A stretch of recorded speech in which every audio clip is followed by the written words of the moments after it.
ஒரு கதையை சொல்லிட்டு நம்ம இன்றைய பதிவுக்குள் செல்லலாம். என்ன அப்படின்னா, இந்த உலகத்தில் இப்போ இருக்கிற இந்த கால சூழ்நிலையில் யார் ஏமாளிகள், யார் ஏமாற்றப்படுகிறார்கள், யார் முட்டாள்கள் அப்படின்னு சொல்கிறது தொடர்ந்து விவாத பொருளாக தான் இருக்குது. காரணம் என்ன அப்படின்னா, இங்கே பார்த்திங்கன்னா மக்கள் ஏமாற்றப்படுகிறார்கள்.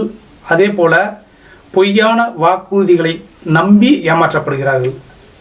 அதில் இந்த கதையோட முடிவில் ஒரு சில கேள்விகளை கேட்குறேன். அதுக்கு சரியாக நீங்கள் பதில் சொல்லுங்கள். அப்படி சொன்னீங்கன்னா நீங்கள் கண்டிப்பாக ஏமாற மாட்டீங்க அப்படின்னு சொல்கிறத நம்ம எல்லாம் நம்புவோம். தான் தான் அறிவாளி, ஞானி அப்படின்னு நினச்சிட்டு இருந்த ஒரு முனிவருடைய கர்வத்தை அடக்கணும் அப்படின்னு கடவுள் முடிவு பண்ணார். அப்போ என்ன பண்ணுறாருனா, அந்த முனிவரை கூப்பிட்டு, நீங்கள் தான் பார்த்தீங்கன்னா இங்கே இருக்கிறதுலே மிகப்பெரிய அறிவாளியாக இருக்கீங்க. அதனால் உலகத்துக்கு போயிட்டு யார் மிகப்பெரிய முட்டாள் அப்படின்னு சொல்கிறத கண்டுபிடிச்சிட்டு வரணும் அப்படின்னு சொல்லிட்டு அவருக்கு ஒரு டாஸ்க்கு கொடுக்குறாரு. முனிவர் பார்த்தீங்கன்னா ரொம்ப பெருமையாக, ஆஹா நம்ம அறிவாளின்னு கடவுள் ஏற்றுக்கிட்டாரு, அதனால் யார் முட்டாள்னு கண்டுபிடிச்சிடலாம், கடவுளே நீங்கள் சொல்லுங்கள், என்ன சொன்னாலும் நான் அதைப்படி செய்கிறேன் அப்படின்னு. உனக்கு பார்த்தீங்கன்னா ஒரு புறா உருவம் கொடுக்க போகிறேன், நீ இங்கேருந்து பூலோகத்துக்கு போயிட்டு யார் முட்டாள்னு கண்டுபிடிச்சிட்டு வாங்க அப்படின்னு சொல்லி இங்கேருந்து பூமிக்கு அனுப்புகிறாரு. முனிவரும் பார்த்தீங்கன்னா புறா உருவத்தில் பூமிக்கு வராரு. ஒரு மரத்து மேலே உட்கார்றாரு. அந்த வழியாக ஒரு வேடவன் வர்றான். வேடவன் அந்த மரத்துக்கு அடியில் உட்கார்றான். அந்த மரத்துக்கு மேலே தான் அந்த புறா உட்காந்துருக்கு. கடவுள் அந்த முனிவருக்கு உருவத்தை மட்டும் கொடுக்கல, அந்த புறா போடுற எச்சம் தங்கமாக மாறுற மாதிரி ஒரு வரத்தையும் கொடுத்து தான் அந்த பூமிக்கு அனுப்புகிறாரு. மரத்தின் மேலே இருக்கிற புறா பார்த்தீங்கன்னா தன்னுடைய எச்சத்தை கீழே உட்காந்துருக்கிற அந்த வேடன் மீது போடுது. எச்சம் கீழே விழுந்த அடுத்த நொடியே பார்த்தீங்கன்னா தங்கமாக மாறுது. இதை பார்த்த உடனே இதை கவனித்த அந்த வேடன் என்ன பண்ணால், இந்த புறாவை நம்ம கொல்ல வேண்டாம், இதை எப்படியாவது ஏமாற்றி நம்ம வீட்டுக்கு கூட்டிகிட்டு போயிடலாம் அப்படின்னு சொல்லிட்டு அந்த புறா கிட்ட பேச்சு கொடுக்குறான்.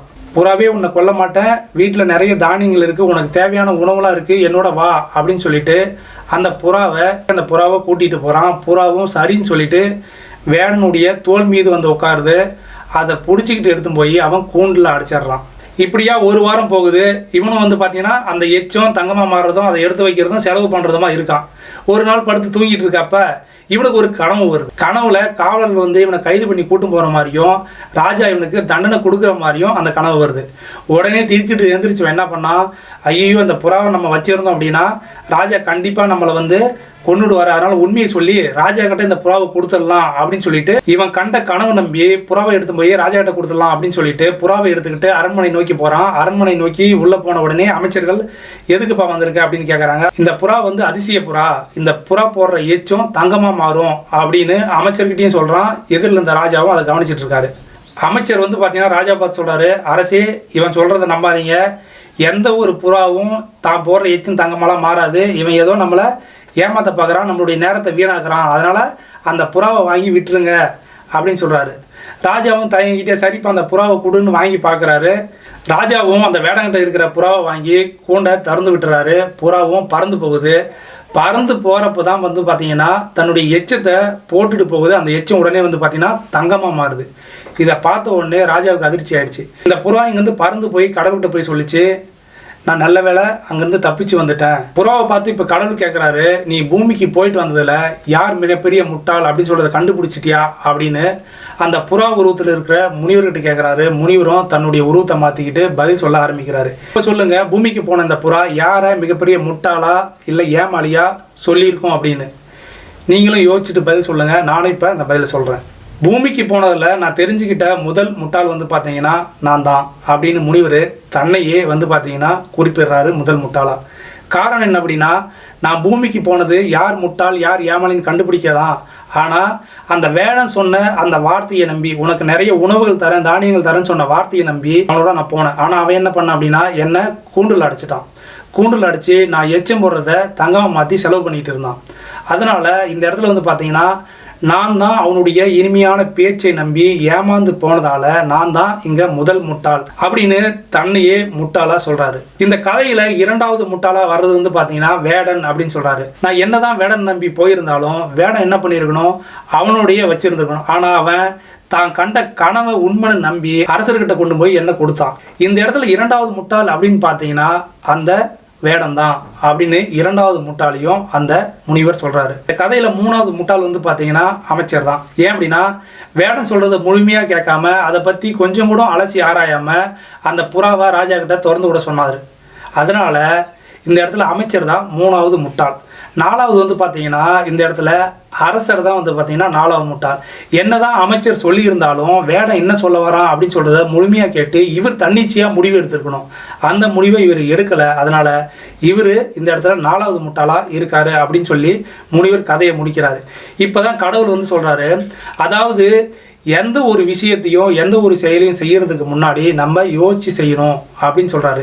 கடவுள் கடைசியா முனிவரை பார்த்து இப்ப புரிஞ்சுக்கிட்டியா யார் முட்டாள் அப்படின்னு கேட்கிறாரு. முனிவரும் தலை குனிஞ்சவாறே அமைதியா போறாரு. இதனால முனிவருடைய கர்வமும் வந்து பாத்தீங்கன்னா உடஞ்சு போச்சு.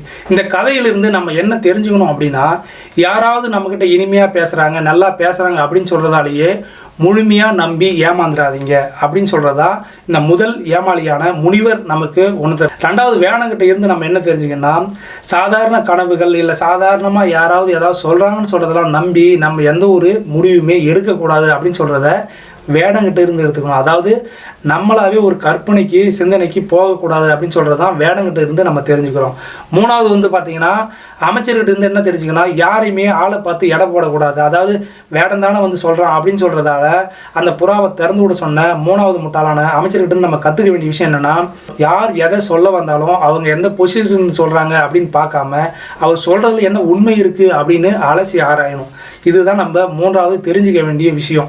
நாலாவது என்ன அப்படின்னா, தலைமை பண்பில் இருக்கக்கூடியவர்கள், அதாவது ஒரு இடத்துல ஒரு தலைமை பண்பில் இருக்கக்கூடியவங்க வந்து பார்த்தீங்கன்னா யார் என்ன சொன்னாலும் கடைசியாக அவர் தீர விசாரித்து அவர் அந்த செயலை முழுமையாக ஆராய்ஞ்சு தான் அதுக்கு வந்து பார்த்தீங்கன்னா பதிலை சொல்லணும். இந்த இடத்துல அரசர் அமைச்சருடைய பேச்சை மட்டுமே கேட்டு தொடர்ந்து விட்டதால தலைமை பண்பு வந்து எடுக்கிறார். அதனால் தலைமை பண்பில் இருக்கவங்க இல்லை ஒரு முடிவு எடுக்க போகிறவங்க எல்லாருடைய முடிவுமே கேட்டது மட்டும் இல்லாமல் நம்மளும் அதில் யோசித்து பார்த்து கடைசியாக ஒரு முடிவை எடுக்கணும் அப்படின்னு சொல்கிறத அந்த கதையிலேருந்து தெரிஞ்சுக்கிறோம்.